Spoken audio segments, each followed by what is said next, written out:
You're listening to the Comic Crusaders Podcast. I am your host, Al Mega, CEO of Comic Crusaders and Undercover Capes. In this show, I'm sitting down with creators from all walks of life to talk about inspiration, process, the lessons they've learned, and a whole lot more.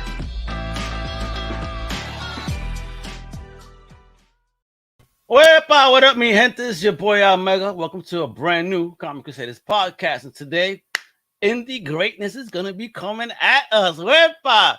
We're going to be talking to an amazing independent creator. He's a writer, creator. He's got this dope book out right now on Kickstarter that we're going to make it rain on, called The Edge. Let me introduce to you the one, the only, el señor Marvin Wynn. What up, brother? How you doing? I felt like I was coming down to the ring with my interest music. I can get some interest music on. Yeah, we gotta get some, bro. Right? We're getting pumped up. Yeah, there we go. So, Kid, bro, thank you so much for joining me today to talk about the greatness of the Edge, and that whole Edge verse universe that you got going on. Some fire stuff. I had the honor of reading that little 15-page preview, folks. That just about anyone could read if you just go ahead and follow All Things The Edge right there in that link tree at the Edge comic. Check it out. You get that exclusive look too, 15 pages of this awesome graphic novel that's out now on Kickstarter currently. But we're going to be running through that bad boy. Don't you worry. But before we do that, though, you know how it is. We need to know that origin story, kiddo. So what are the origins of Mr. Marvin Wynn? Like, where do you hail from, and what were your first taste of fandom? Right. So I'm out of Pittsburgh, but we've renamed it Comicsburg. That is our Comicsburg. Hey. So it's a collective of comic book and other creators that live in the city of Pittsburgh. We do conventions together. We travel together. We do everything together. Okay. So my origin story goes back to the 1980s and the little thing called G.I. Joe. So that's where I first cut my teeth on action and adventure. G.I. Joe, Spider-Man is Amazing Friends. Was it the cartoon then? Right? Yeah, the cartoon. This is before the comic. Before the comic, it was the cartoon. I have a shelf with like look. I have an original Cobra bat. I got Serpentor back there too, the OG, son. Nice. I got the remake on the Cobra His Tank. I couldn't help it, bro. Yeah, I'm still out there collecting and getting those things when I see them. I got them right here. Awesome. There you go. Dope. I got Snake Eyes. Oh yeah, and that was always my favorite too. I mean, I like the visor with the multiple, but that one was so unique, man. You got the Destro. Ooh, you gotta have Destro, bro. What? Those are dope, bro. Yep. And I got some of the 6-inch ones too.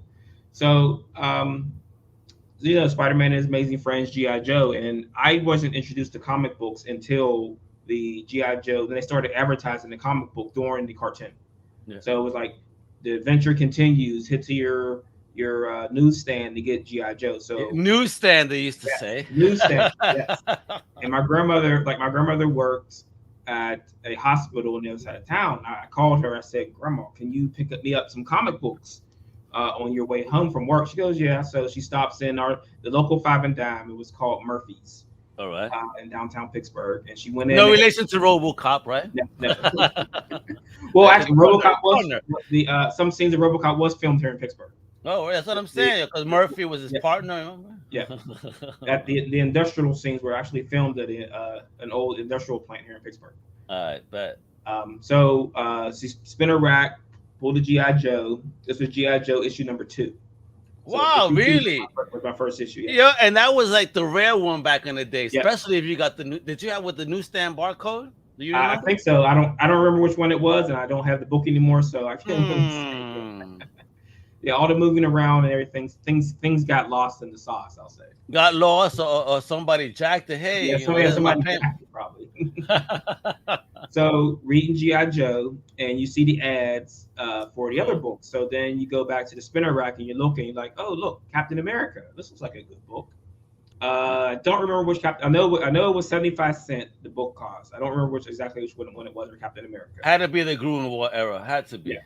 So you go from Captain America to Avengers. So you're reading Avengers, and then you get introduced to the big dogs, the X-Men. Yeah. So then you're diving into these. I love how you said that. The big dogs. They were the big dogs. Not the Avengers. Like the Avengers were the big dogs in the universe, but the X-Men were the big dogs overall with the Collectors, character, fans, the stories. Like oh this hell yeah. is like coming into the Claremont era, and you're like, man, this is Oof. so good, and it's that long form storytelling that I love so much, where something that happened 10 years ago pops up again, and you're like, holy crap, I remember when that happened. So going into the X-Men, then you had the Jim Lee era of X-Men. Yep. Then you had your Youngblood. You had Silvestri. You had Rob Liefeld. You had all these guys coming into the fold, and then Image. Then Image happened, and you're like, I'm sitting there, and this is way before I knew about like independent comics. Okay. Outside of Marvel and DC, it was always Marvel, DC. It was always Avengers, X-Men, Green Lantern, Justice League, Superman, Batman. Boom. And then you're introduced to a whole new world when Image started. You're like, man, this is good. And then off of that, then you discover Dark Horse and all these other companies you didn't know existed. So you're just cutting your teeth on all this brand new stuff that's coming out. You had Dark Horse with Comics Greatest World that came out of nowhere. Hell yeah, yo, man. The first Salon had the first, what was it, Black Cross and Concrete? Yeah. So you had this big entire world where you could like, man, if these guys can do it, well, let me try my hand at it. So I started writing. How old were you then?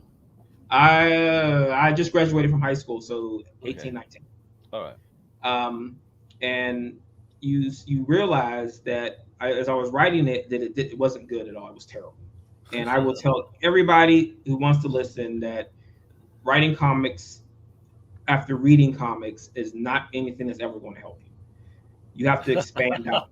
So the one thing that as I was growing up, but my granddad always put a book in my hand since I was 6 years old reading books. And he was one of those people who wouldn't allow you to not know something. So if we were ever talking and something came up in a movie or TV, we didn't know what it was, he would say, get in here, get the dictionary. We're going to look it up. We're going to find out what that word means. We're going to find out what this thing that you're talking about that you don't know what you're talking about means. So then you have context on these things that you're talking about, and we don't look foolish. Yeah, so like, wonderful. Yeah, my granddaughter was a poet, so he's what got me into wanting to be a writer. But like I said, that it wasn't good. I admit it, and it's one of those things that I'm going to show it one day as we go along this journey, my old scripts, and just show how bad they were, and these goofy characters I created. So I took a break, took some classes, creative writing, marketing, things like that, and came back in. All right. But it wasn't until I met the artist on the book, Mark Louis Vunkukiat, and I'm just gonna call him Mark V from now on because I'm not pronouncing his name more than once. That we got to this point where it all made sense and it all came together, and his pencils and his inks just brought the whole entire world to life. And then we have Luis doing the colors, we have Steven doing colors, we have different colorists, then we have James doing the letters. So it's a group effort to put this thing together that takes 6 months to a year to do one issue. So you want to make sure that it's perfect, and it goes through so many back and forth hands before it's right. And you have to cross those T's, dot those I's. You have to look at every small little thing to make sure things work and they make sense. Like there was one panel that we were doing where I forgot a balloon. Okay. And one character's talking to another character, and he's asking him something, and it comes to the point where you're like, how did he know he was there? He didn't say anything. And I'm like, holy crap, I missed the balloon. So we had to go back and fix that page. Oh, wow. Because there was a balloon miss, and it just didn't flow. And I mean, it just goes on from there, and you're testing the waters all the time on what makes sense, what's going to work, to make sure that people are entertained and they want to keep coming back. What was that learning curve like for you, though? You're stepping into this fresh in the game to build a team and build something around your product. I mean, how did you do that? And how did you figure it out? It's a massive learning curve because you don't really know what's going to work or not. And until you have those pencils on that page, until that book is completely done, you really don't know. It sounds good in the script, but there will be some times where I'll hand the script to Mark, and sometimes he'll change a panel, sometimes he'll do this, sometimes he'll do that.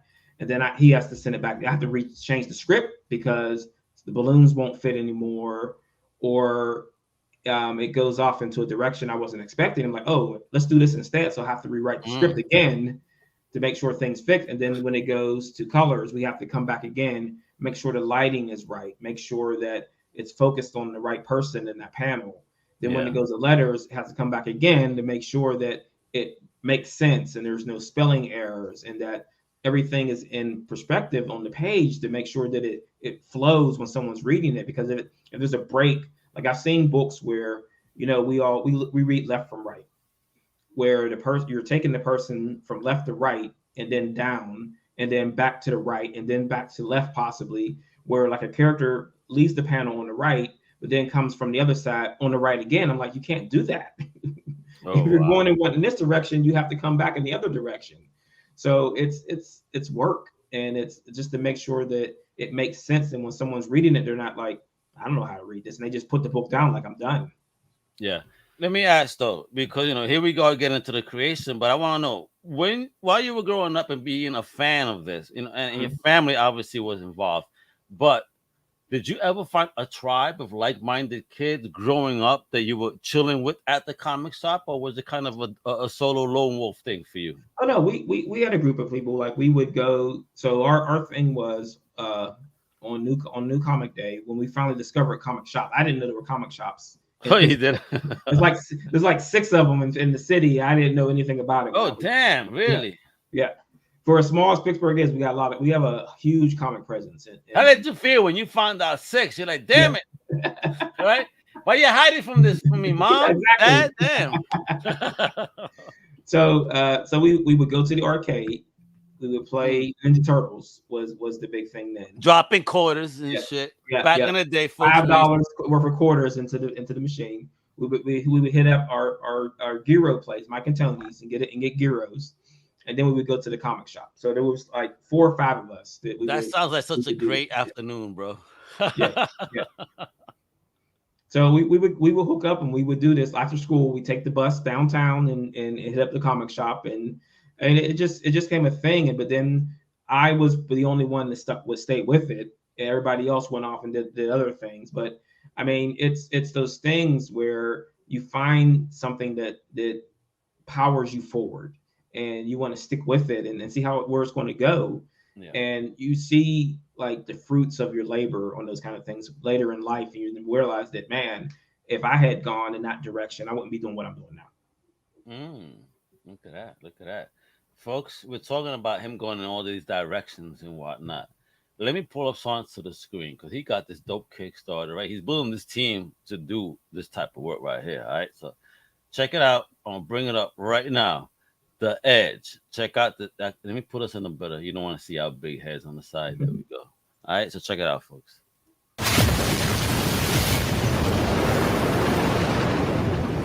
They don't know what it is, can't explain it. All they know is that it's coming for you. They don't know what it is, can't contain it. All they know is that it's coming for you. They don't know if it's real. Top secret classified.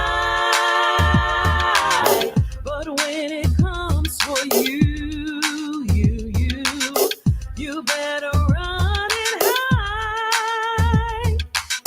They don't know what it is, can't explain it. All they know is that it's coming for you. They don't know what it is, can't contain it. All they know is that it's coming for you. Blaine, Mystic, Interim, Miranda, him, Chip, Tandra. Blaine, Mystic, Interim, Miranda, him, Chip, Tandra.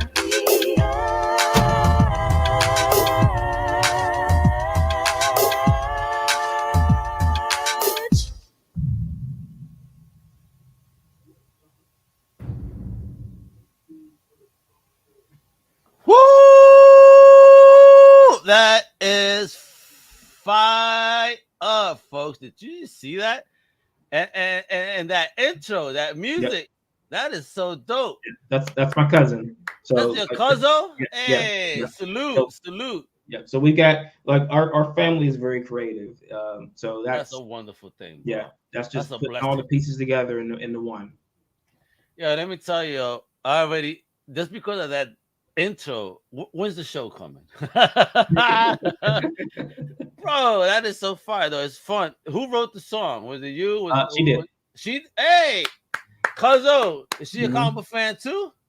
Well, she's a fan of me. Hey, there we go.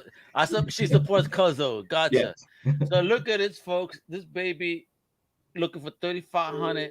We're at 2263, 59 backers, 31 days to go. Excuse me. You're gonna see this is gonna get funded in no time with the amount of time. So please let us know, what is the Edge? So I mean, I won't read what's on the screen because people can. Yeah, I'm gonna remove that. So yeah, I'll give my So what it is this drug that grants special abilities, but at either the cost of your life or your sanity. So we've got our. Can they tell you that up front? No. Of course they don't. Only two people we know of know that this is going on. This is what the possibility is. Okay. So Revenant is one, and I'm not going to tell you who the other one is. So Revenant is our protagonist / antagonist for the first 4 issues. So he's a former government assassin. His ability is from a single drop of blood, he can duplicate himself.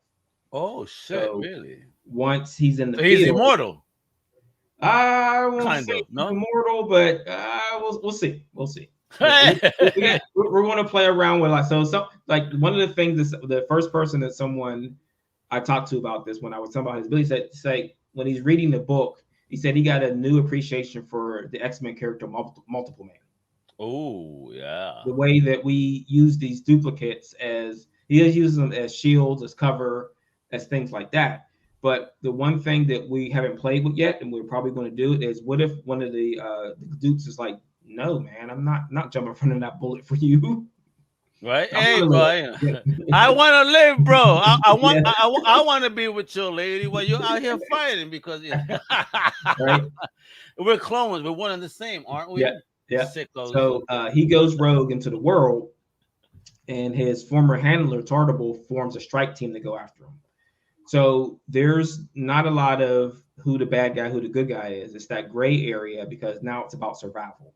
So they have to go and they're either going to eliminate this guy, but they really want to bring him in because they still want some of the what's going on with the Edge. So the team doesn't know they've been dosed.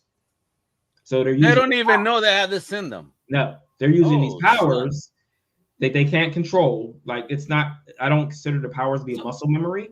So where do they assume the powers come from? Then you're messing with me. They just felt they were born with them. Oh snap! So wait a minute. Now you're messing with me more. So you're telling me they've been experimenting on these poor people since they were children? Yes. Whoa. Yeah, and they don't know. Whoa. The parents don't know. So this is like the Truman Show of superpowers. Somewhat like that. Yeah. So I mean, we're going to reveal later on in the book how it all started, and so our one character, Interim, and you saw her in the last page of the preview. Her ability is to create portals that not only she can see a few seconds into the future, but people can walk through them for transportation. And they'll land in that future time? No. So she can see into it. It's like she can use the portal to see. But if you go through it, it's in real time. It's real time. Yeah. Okay. So she's been opening these portals since she was, I think, 7. Okay. And all of them aren't closed. So what ends up happening is where she's from Brazil, so where she lives, it's 12 hours ahead of the other rest of the area around where she lives at. So you're walking along, you cross a border, and it's nighttime. If it's like it's 12, now it's midnight. So all of a sudden you just cross the street and it's like, what the hell? Right.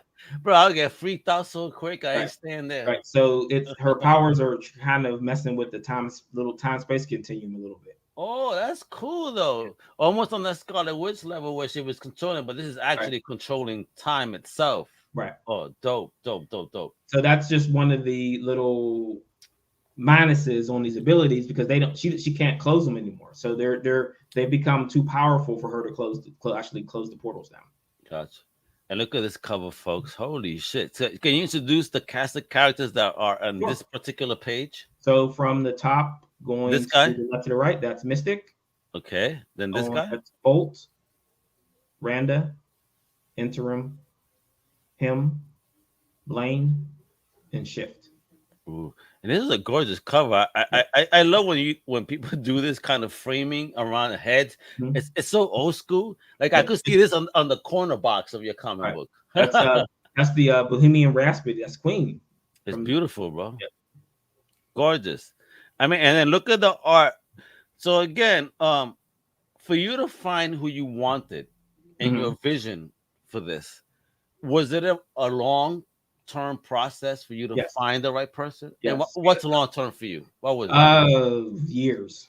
Damn, really? Yeah, Mark was not the first person that drew was started on this book, and it was actually the artist before him that started the book, and he ghosted, and I almost quit right then. Oh my God! I was online, and I was looking around. I wasn't really looking for an artist, and I found Mark's art, and I was like, let me contact him and see what he says, and he was into it, and we've been working together since 2007. You found a partner that's not gonna ghost your ass. Yeah. Thank God. Why do people do that? Again, like you don't fuck with people's dreams, yo. Right? Yeah. You know, be at least big enough to say, "This is too much for me. I'm sorry."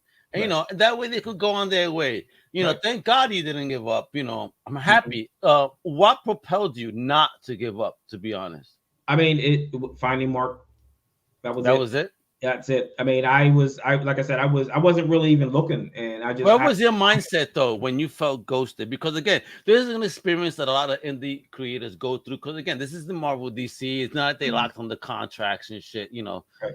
So how did you feel first of all when it first happened, and how did you really, you know, what steps did you take to try to make contact?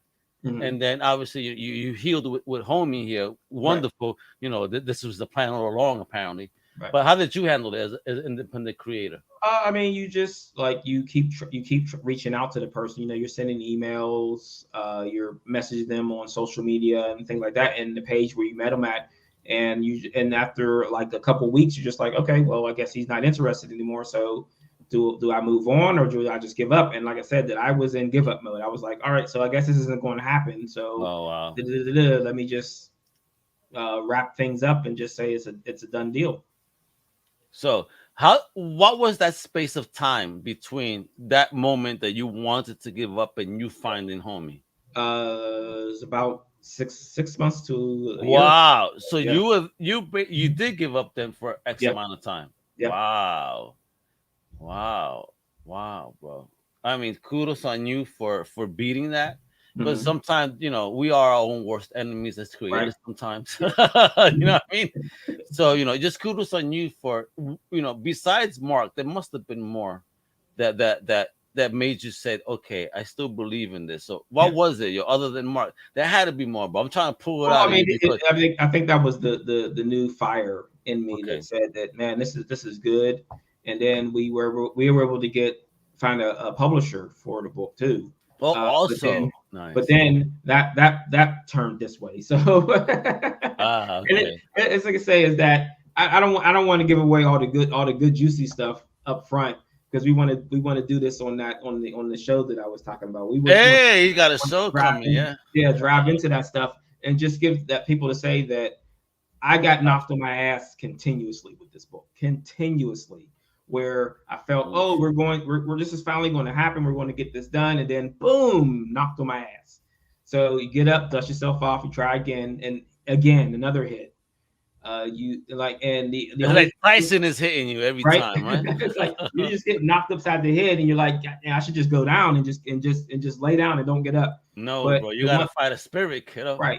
But always the constant in the whole thing was always been Mark. And like I said, if it wasn't for him, I would have thrown the towel. Like salute to Mark for elevating your spirit, bro. Yeah. That's awesome. He's the one that keeps the energy flowing. Like it's like even now sometimes I'll get down on things and I'll get some new art from him, or he'll send me an email saying, hey, what's going on?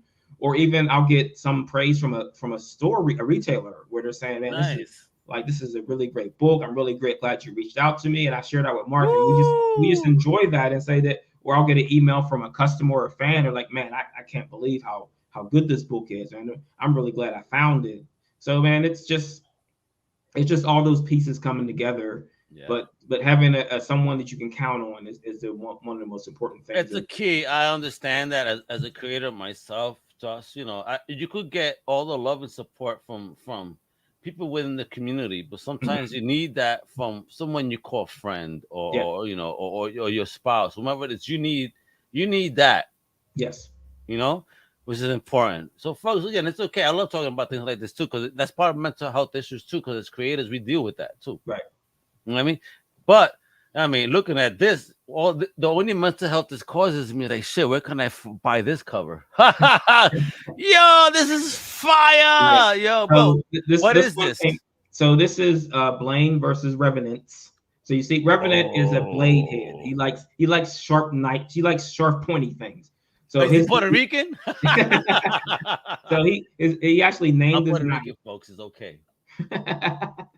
He names his knife. His knife is called Mr. Idiom. Oh shit! And he talks to his knife, and there's one. So we're actually doing a one shot with the character, and he's sharpening the knife, and he's saying Mr. Idiom wants to taste blood, but it's not sharp enough. It's not sharp enough. This dude is nuts. He's out of his mind.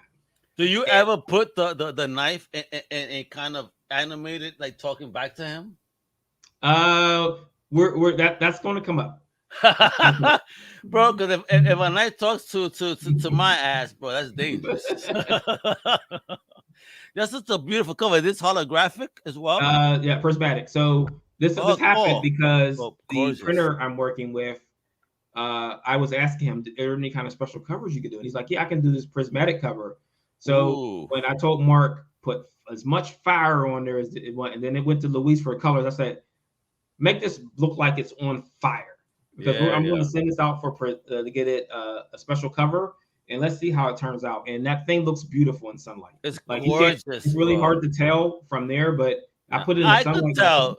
Yeah. I mean, I have a beautiful screen here, so it's like I'm seeing this shit in motherfucking 4K. So this is like, whoa, dude, this is I want this in my life. We're gonna find out how we could get that, and then look at this banner image of the family.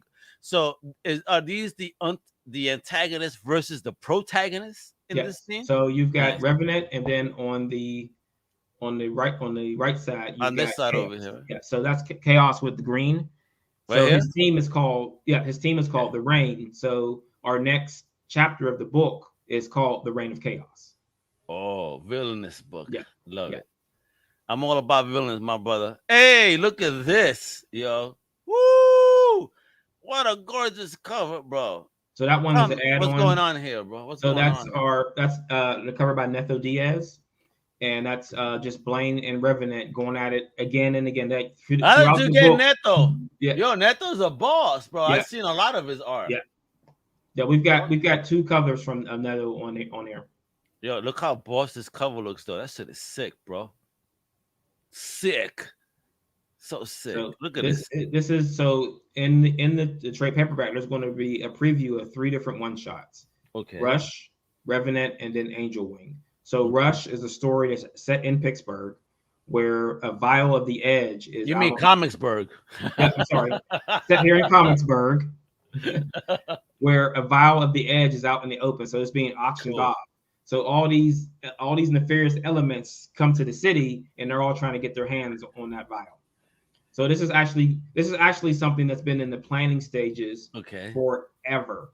So we teamed up with some other indie creators. So you see on the cover there, we've got Sniper and Rook. That's a book by John Mytek. It's published through Silverline. We've got The Venger. That's another film by Matt Spatola. And then all the other characters are new characters created by Mark and myself. But let me tell you, I'm loving that middle cover right now. I mean, a villain taking a selfie of him murdering someone. I mean, mother effer, yo. Yeah, you villainous bastard. I love it. But this only happened because people love Revenant so much. I don't know why. Like, he's a jerk. Why? Because we love sickos. Yeah. so this story is he's like narrating his own story. So this is all him. An example on this page. He's talking in this. Yeah, that's him. Okay. No, in this one. So if you go back up to the triple cover there. So in the Revenant story, he's narrating that story himself. Okay. Right, and he's lying about things. So one of his clones is there with him. And he's like, dude, what are you talking about? That never happened. Why are you just making up stuff? And he goes, I don't care. It sounds good. So then, what would happen to my clone if they try to check me like that on live air? So then, the next one it's a story called Angel Wing, where they're a former paratrooper team that are on the fence. So they're all injured. Okay. They all have robotic parts now. So they're going into a hostile territory because they found WMDs that turn out to be people. So it's people who are in the last stages of the edge and they're about to die. So their powers are all out of control. Whoa, wait a minute. Yeah. So, wait, you fucking with me, Marvin. Yeah. You're killing me. I love your concept. So at the end of the day, while they are blessed with supernatural abilities, if you will, that could be not just the death of them, but the death of us all. Yep. Whoa. Where the hell did you think of this sickness, Marvin? Where's your brain at? My God, I love your sickness. So there's one of the characters who she has a power like Kitty Pryde, where she can phase through things. Yeah. So she's using her power. She's phasing through, and her powers turn off, and her foot gets stuck in the wall. Oh shit! So they have to amputate her foot. Oh damn! So messed up. I love it. I mean, you know what though? That is a real possibility. What is these powers to stop? And Kitty, for example, imagine her going halfway through a wall and that shit just stops because she needed to breathe. Yep. Think about that. I mean, wow.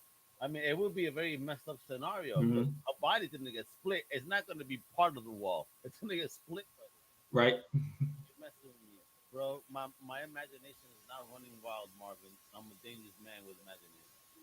And then look at this opening page. You're telling off. Is your mic? You hear me now? Yeah. I got you. You're good. That's weird. All right, but then look at this beautiful page right here. Look at this. Look at the snow just in itself. Whoa. Yeah, I love detail. Right. Every time I show somebody that page, you're like, I can see you were influenced by G.I. Joe. Yeah, second issue. This is total second issue cover, as a matter of fact. Yeah. Dope. But gorgeous. Here we go. Look at that line work. Look at the lettering, placement, everything. And you know what? I really love the panels. I mean, because you go 1, 2, then this is kind of over the second. Then you go over here, but it's not a traditional panel and its shape.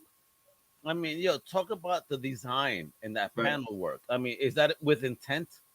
Yeah, well, I mean, this is the genius of Mark. Like I was saying, is that I hand him this stuff, and some of the stuff that he comes up with, wasn't thinking of. Oh, wow. So, like I said, that it's a team effort on this stuff. It's not just me saying do this, do that. He just comes up with stuff. It's like I wouldn't think to make a floating panel there. Just show that we're showing you what's happening outside. Like we're showing the audience what the people inside can't see. Gotcha. How gorgeous. Look at this, folks. And there goes the big because I read this, I'm like, holy shit, homie just fucking barges in. I was like, oh shit, this is trouble. Because his line is like, yo, y'all about to get slayed, son. It's like, well, popping, son. I love it. This is what I was talking about before, where I missed that balloon. So you see, he's like, how does he know he's there? I'm like, I left that there on purpose. I left that there on purpose. Gotcha. And then look, so who is Revenant though? Like, do you have what's the synopsis for the character when it comes to like nationality and all that? Right. So I mean, he's just the normal. Like I would say that when we were thinking about this character, he's a tracker. So he's got a little bit of Native American, little Caucasian, little just all natural American kind of guy. Because he's in that position where he feels like with them dosing him with this edge, he's lost everything. So we go into that in a little bit more in his one shot. So talking about, you said that they don't know this, so obviously there comes Revenant knows. He knows. So he finds out at one point. Yes. Is there a prequel for us to find out, or is that within this story? It'll be within the story, so it'll be shown somewhat in his one shot how he found out, and his one shot kind of leads into what's happening in the first issue. Gotcha. And I want Yep. people to start pledging, yo. Let's start Right. pledging, folks, to this wonderful project. So You're telling off again. how could why does that keep moving? Yo, bro. I think I have a ghost here. My mic moved twice, like the button. Yeah, No, seriously. you're haunted. But watch out. Yo, bro, I mean, we're talking about the Revenant. I think that mother effer is here. I'm scared, bro. He's sticking it with his knife. Yeah, bro, I'm starting to get scared. Yeah, I could play with a knife, but it's not next to me. So let's talk about these awesome pledges right now. So, I mean, for $10, you could pledge without a reward. You know, $1 is a tip jar. But starting at 14 beans, yo, you could get this Edge issue, the prismatic cover. You start off at 14 with a physical copy, right? Yes. Beautiful. Beautiful. And you intend for this to be in people's hands by October or before. So the good news is that the books are done. Like all you have to do is be printed. We've already done 18 issues of this book. 18 issues in the can. They're all ready to go. What, my brother? Yeah. So like I said, we've been working on this for a while. So my brother, wait a minute. You just blew my effing mind. Holy shit. First, salute to you for being so far ahead. So this first trade paperback that we're looking at here, how many issues does that cover? That's 4 issues, and then the 3 one shots. Oh my God! So is it always gonna be like that since you're far ahead? Oh my! Yep. So bro, I mean, I could actually churn out the volume 2 trade tomorrow. It's done. I could turn and then we've got 3 volumes done already. Yeah, that's how you run Kickstarters and crowdfunding, folks. You hear this, yo, Marvin? I mean, I salute the shit out of you right now, because there's so many creators that are not this far ahead. Like, yo, you could do a campaign tomorrow, get it done in one day. Here we go. Get your book. Wow, man. I am uber impressed by that tenacity and that forwardness of you just getting it done ahead of time. Dude, that's great. Folks, now you know if you back this, you definitely getting your stuff really quickly. You're not waiting me for 10 years or 15 years, however long I've been waiting for Rob Liefeld to send me Brigade #1. Rob, I'm still waiting. I refuse for my money because this shit must be worth its weight in gold. Right. I'm Puerto Rican. I'm stubborn. I'm stubborn by nature. So it's like, no, I'm gonna wait. So, oh my God. I only put October there for cushion, just because with the paper shortages and all that stuff, just in case that anything goes haywire. I've got a little of the cushion before I ship it. Bro, are you fucking with me here?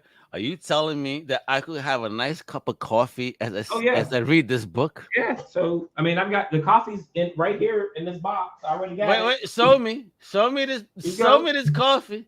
Oh, dope! Get out of here, bro. That coffee will put you on the edge, apparently. Yep. It'll take you straight to the edge. Oh my God, bro! And can we also buy that on the websites via that nice link tree? They'll be, I've got enough for the Kickstarter, and we're actually planning on maybe doing some other ones. But I mean, it'll be up on the website when the Kickstarter ends. Bro, I'm a coffee fanatic, so I need to know how strong that shit is. You know what? I would take a picture. I would take a picture of me brewing that and then reading the book, and then you can see a wild Almega looking like Kramer with his hair all up, like, oh shit, I got frazzled after this book. It's amazing. So, that's dope. I love it. So here we could get physical. Oh, wait a minute. So not just straight paperback, where you could get individual floppies too. Yes. Oh my God, bro! You know he's a comic fan, folks. You know he's a comic book guy. So he's gonna give us even 4 individual issues. You know, with the MOV titles. MOV. There we go. That's how you gotta do him now. MOV. That's it. Yeah. Like Biggie, he's just MOV. The Biggie of comics are right. Yeah. What do you mean here though? Because here we're getting 1 through 4 and a bonus. What's that bonus? What are we talking about? So is that cover I said before? Yeah, that prismatic cover will come with that. Oh, dope. And then for 28, we get a trade paperback and oh shit, bro. You're the first one. ever on this podcast to tell me you got a sticker sheet. I've had cards before, but a sticker sheet? Word? Yeah, it's the picture. There's them. So there's 2 sticker sheets. So let's go. Where is that? Oh, right there. Look at that. There's another one down below. Oh, one more. Wait a minute. Here we go. Keep going. I'm gonna keep going. Oh shit! Oh my god, we're gonna have to talk about this because that looks so fucking dope. All right, wait a minute. So the sticker sheet's part of the Oh, look at that! Very nice idea, bro. Mm-hmm. I have not seen this really. So I mean, we're like, this is my first time doing this. I just like, all right, so let's just, what can we do? That's so much fun. Awesome, yeah. All over my laptop, bro. For real, I need those. Look at that. That's fire. And look at right there, though. $49, folks. You get that. You get some singles, right? For $60, you get the trade paperback. You get the regular covers. You get connecting covers. You get a foil cover. You get sticker sheets. And then, holy shit, you get cards, folks. Oh, snap. They'll talk about everybody's doing the cards now, which I dig. Because again, you know, I'm one of those old school folks. I'm sorry, I'm moving, so I'm like slowly putting away my things. But I still actually have a binder with a couple of empty sheets, you know, for the cards. Yep. So are these traditionally sized and white cards, white stickers? No, these are going to be postcard size. Oh, damn, even bigger. Holy smokes, bro. Do they make sheets for postcard size? No, so we're just using traditional postcards. You got to start making a sheet too. Like here. Yeah. You could make some money on that. We're going to do trading cards, but the artwork we had didn't fit this card. So I actually printed up the cards before, but it's like the art is too small. You can't see the website address on there. It's too small. Oh, I see. Yeah. So we had to. I thought about it. I mean, I'll just give these away to. I'll just throw them into the packages. Oh, don't you worry. You're gonna give them away when we start finding out what cons you're gonna be in a minute. Don't tell me yet. Don't tell me yet because we're talking about the team now, right? So here we got you know, creator. Then we got Mark Louis. Oh my God, bro, Mark V. I'm not even gonna try. No disrespect, homie. I do it one time on each stream and never again. Yeah, but I mean, but I'm looking at this like I'm not even gonna try. Mark V from the Philippines, much love, my brother. James Reed, Luis Antonio Delgado. You know, yo, man, look at that name, King Bola. Wepa. How did you find King Bola? And with a name like that shit is fire. Well, his real name is Ed, but he goes by King. So I call him. You're the king, man. You can be the king all you want. That's the big homie, Paul. Yo, he is all right. If you don't know Paul, he is the publishing king of ASAP Imagination. Oh. He has his own press. Nice. And for indie with amazing talent and opportunity for indie creators. Awesome. I think that he is able to take care of indie creators better than most companies. Awesome. For real. And that's my homie. He's my new best friend now. Oh, yeah. Paul, hit him up, man. I think we need this on ASAP, bro. For real. Because this is some fire shit. Yeah, for real, because it's fun. This is what ASAP is all about. ASAP Imagination. You know, and I'm not just saying that because he's one of my fellow Crusaders, but we are just two entrepreneurs trying to build our brands. And if you want to meet somebody with fire and passion, Paul got it, man. And it's awesome, just like you do. Here you are. You know, shout out to Kevin too for connecting us. Kevin from Ink Studios. He's the man. Kevin has been awesome. I hope you're recovering well, my brother. Thank you for connecting me, not just with Marvin, but a whole bunch of folks that you guys are working with. Now, bro, what is this? Oh my God, what is this? I'm a toy man. You see my shelf. You're not sharing your screen anymore. Oh my God, wait a minute. Oh, you're right. Here we go. Folks, see this. See this? Oh my God.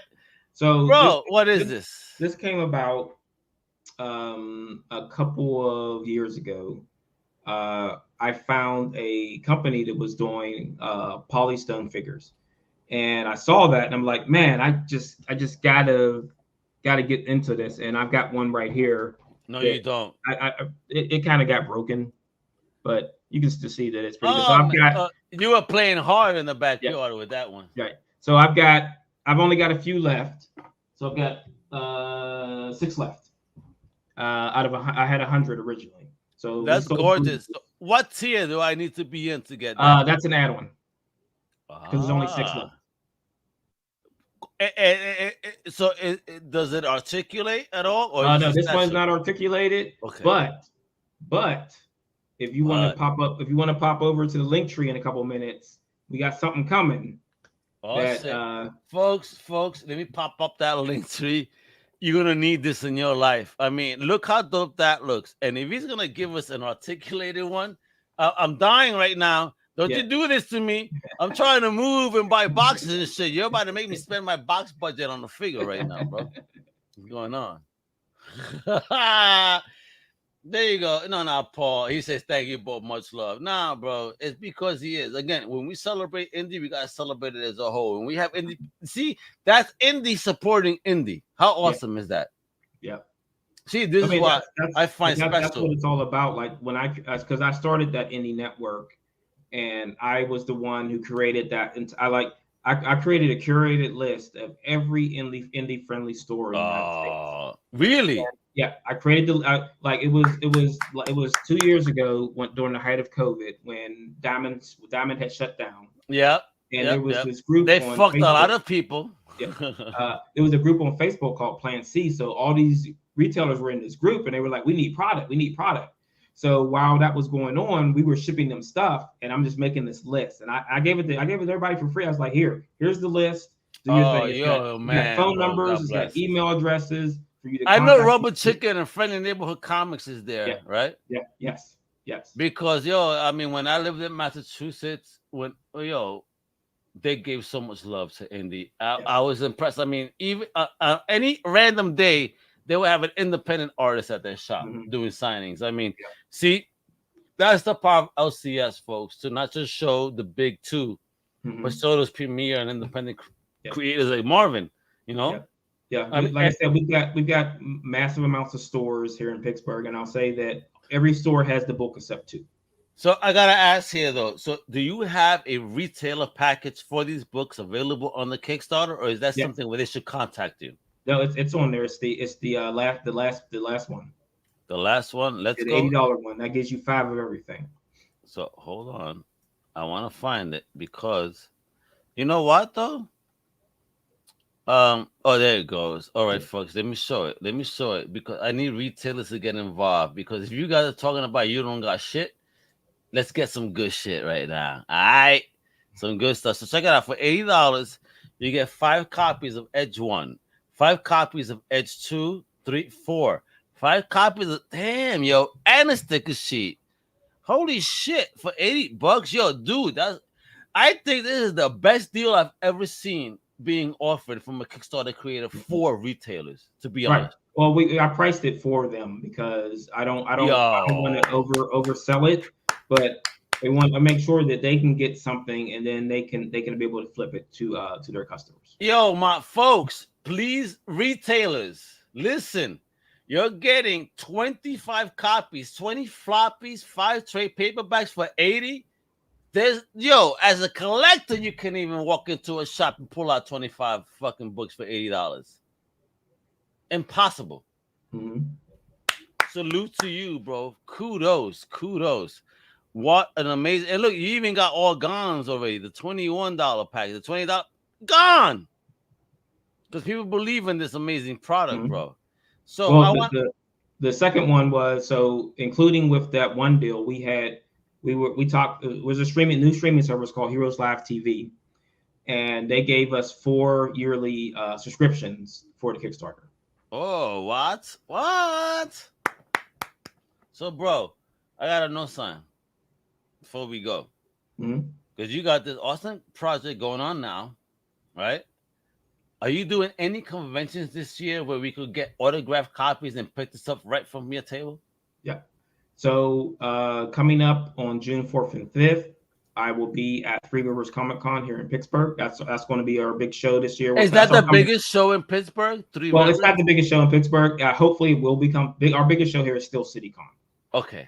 But Three Rivers, they don't do the celebrities and things like that. They're all Nice. about Comics. Yeah. But Yay! there's going to be a they have like 6 Spider-Man artists coming to the show. So there's Oh, is Jose Pierre one of them because he's one of the greatest cover artists of Spider-Man?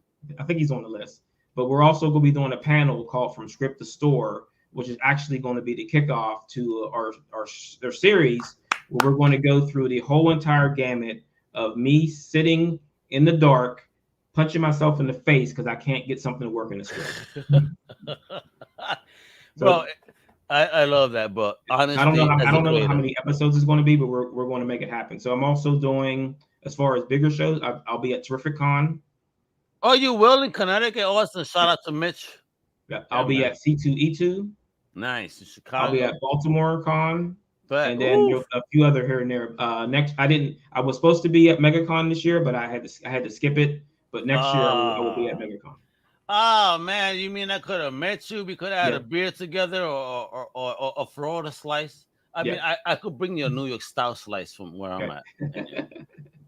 That's my favorite kind of pizza. I hate cardboard pizza. I like floppy pizza. You and me both, brother. I found wifey introduced me to a Greek spot when we lived in Astoria. Mm-hmm. Made out of the bread is semolina, the crust. So when you would fold it, it would crack. Yeah. Oh my gosh, so good, so good. Anyway, bro. Last note here, then, as an amazing independent creator that you are, that has gone through the struggle, but or achieving your goals, you're way ahead of time. I mean, this is about to get funded. What type of advice can you give to any other independent creators trying to come and step into the game too? Listen to the people who are veterans, for one. And if you get knocked down, pick yourself back up.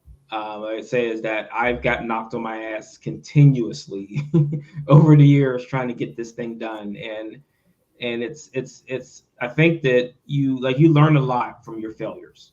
And I learned that don't make those mistakes again, and then let people know what mistakes not to make. So like I said, is that everything I'm doing now besides doing a comic is helping other creators to get to where they need to go. So I'm mentoring a bunch of other people right now. And like I said, is that From Script to Store thing, I'm hoping that not only helps creators, but helps customers and fans to show them the trials and the tribulations that you go through to do this thing. And that it's not just something you just wake up one day and decide, oh, I'm going to do a comic. And then 2 days later, it's done. This is a 6 months to a year process for a single issue. And it's a labor of love, and knowing that you're going to make mistakes along the way. And the first thing that you put to paper is not going to be good. So you have to accept that, and you just get better. Practice. Gotcha. Everything is about practice. Even though Allen Iverson didn't like practice, it's all about practice. Yes, it is. Yes, it is. And I'm sorry, before I had Hocus Pocus on, which is another inked pub. I didn't mean to put that up. I just noticed at the end, like, oh shit, because I have too many things going on here, folks. But for real, this is the one. Yeah, he's part of your family. Don't you worry, with the Kevin family. Before we go, you want to pop up that link tree real quick, and I'll show you what we got coming next. Oh, hell yeah, yo. Let's show off this page real quick, folks, because his link tree is insane. I thought mine was nuts. No, mine's is not nuts. I actually feel comfortable with homie because he does just like I do. Look at this shit. So where it says Blaine 1/18 scale action figure, click there. Right there. Let's click and let's go. Folks. Are we gonna start making it rain? Let me take my wallet. Oh snap! You got 2 interchangeable heads, 2 fists, 2 open hands, 2 trigger hands, 2 holsters, and 2 self-integrated pulse pistols. Holy shit, bro!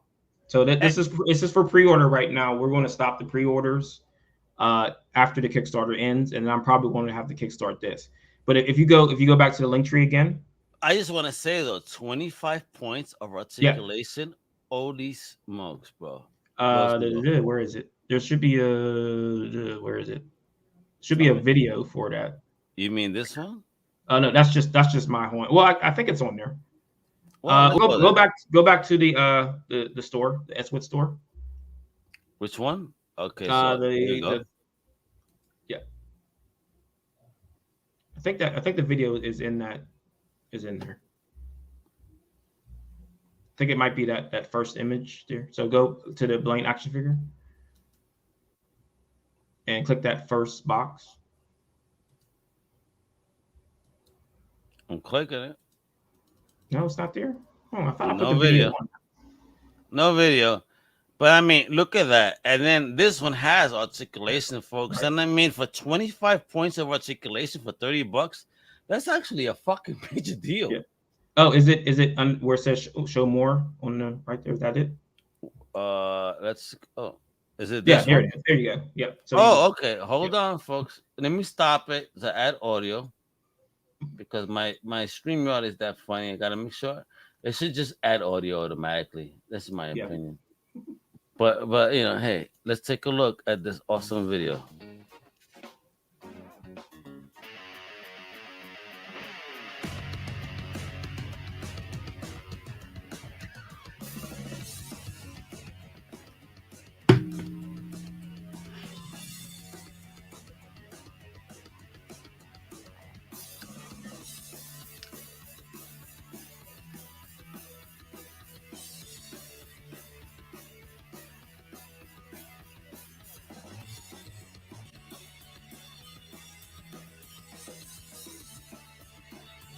Ooh, that's so dope looking. What? Bro. yeah, we're trying everything on a stick. That's all. That figure looks fire. And I even want it in that gray so I could paint them any color I want. Holy shit, that is fire. And for 30 beans, I mean, I've bought other figures that have less articulation, less of a sexy look for a lot more than that price point. Yep. So I mean that's the pre-order price. So you know when we go to Kickstarter, the price has to go up. Unfortunately, folks, you better get that pre-order. Don't fucking sleep on this. Real talk. Don't sleep. And again, this is where you got to go. Go there to that link tree. Hit that link because that's where you got to go. But of course, excuse me, you can please support the project. Most importantly, that's the most important thing ever. Support this project. Let's make sure this project, but this amazing independent creator gets funded as soon as possible. And then we will get all that goodness. We will get volume 2, volume 3, and volume 4 since we already got them done. I mean, this is a primary example of someone that's hungry and really trying to put their product out there. So just thank you for not making us as fans suffer. First of all, to wait for your product, but secondly, of course, for just being awesome and sharing your vision with us, putting your creativity out there to the world. It means a lot to me as a fan when people like you are just not scared to just put yourselves out there. So kudos on you and thank you very much. I really mean that I appreciate the shit out of that. People like you are one of a kind, and thank you. Thank you again. You rock. So, folks, you know what to do. I'm going to show it one more time. Go to the link tree for the Edge comic on Linktree. All right. Link tr.ee/the Edge comic. All right. Very simple. And please support the project. I showed it off. All right. The link is in the notes too, right below. All right. On YouTube. So click that link, support this amazing project. Let's get it funded. And let's keep going so we can get every single volume of this amazing book. And with that, Marvin, you've been nothing but an amazing guest. Thank you for sharing your journey with me, the creation, the book, the family. I appreciate it. I wish nothing but success for you. And with that, you know what to do. Comic Crusaders Podcast, comiccrusaders.com, undercovercapes.com, outside the panels, no prize, the Final Crusade, Think Indie, Thundercat, so many sloppy spoilers, my God. We have so many shows. Just check them all out. And with that, I'm out, mega. Hasta la próxima, mi gente. Wepa! Woo! Thank you for listening to the Comic Crusaders Podcast. If you like the content, please subscribe and turn on notifications. Also, please visit comiccrusaders.com and our extended podcast family over at undercovercapes.com. And also, make sure to download the Comic Crusaders app on the Google Play Store today.